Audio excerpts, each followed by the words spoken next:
പഞ്ചായത്ത് കുടുംബശ്രീയും ബാലരാമപുരം ഗ്രാമപഞ്ചായത്തും കുടുംബശ്രീയും സംയുക്തമായി സംഘടിപ്പിക്കുന്ന ഓണാഘോഷത്തിനും കുടുംബശ്രീ ഓണം വിപണന മേളയ്ക്കും ഇന്ന് തുടക്കമായി.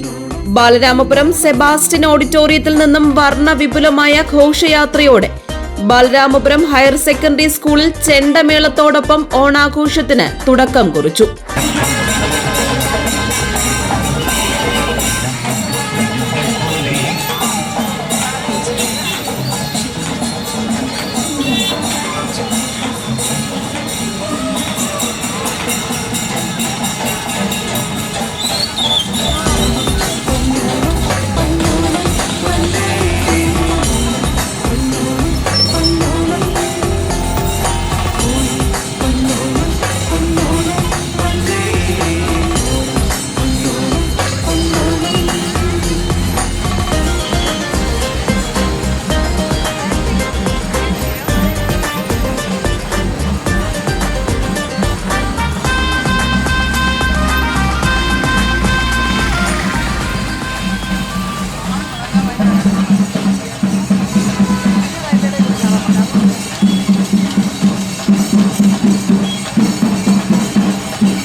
ഓഗസ്റ്റ് 21 മുതൽ 25 വരെയുള്ള തീയതികളിൽ Balaramapuram government higher secondary school ഗ്രൗണ്ടിൽ വെച്ച് നടക്കുന്ന പരിപാടിയുടെ ഭാഗമായി ഇന്ന് നടന്ന വിളംബര ഘോഷയാത്ര Kovalam MLA advocate M. Vincent ഉദ്ഘാടനം ചെയ്തു. ബാലരാമപുരം ഗ്രാമപഞ്ചായത്ത് പ്രസിഡന്റ് KP ഷീല ചടങ്ങിന് അധ്യക്ഷത വഹിച്ചു. വികസന standing committee chairperson RS Vasanthakumari സ്വാഗതം ആശംസിച്ചു.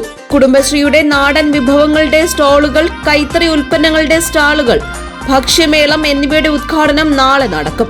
തിരുവനന്തപുരം ജില്ലാ panchayat president V. Priyadarshini, Nemom block panchayat president P. Shanmugham, Thiruvananthapuram ജില്ലാ പഞ്ചായത്ത് അംഗം അഞ്ജിത വിനോദ് കോട്ടുകാൽ, ബാലരാമപുരം ഗ്രാമപഞ്ചായത്ത് വൈസ് പ്രസിഡന്റ് നവാസ് J, ക്ഷേമകാര്യ standing committee chairman K. Sudhakaran, ആരോഗ്യ വിദ്യാഭ്യാസ standing committee chairperson R. Shanthi, വിവിധ ബ്ലോക്ക് പഞ്ചായത്ത് അംഗങ്ങൾ, വാർഡ് മെമ്പർമാർ, ലോക്കൽ കമ്മിറ്റി അംഗങ്ങൾ തുടങ്ങിയവർ സംസാരിച്ചു.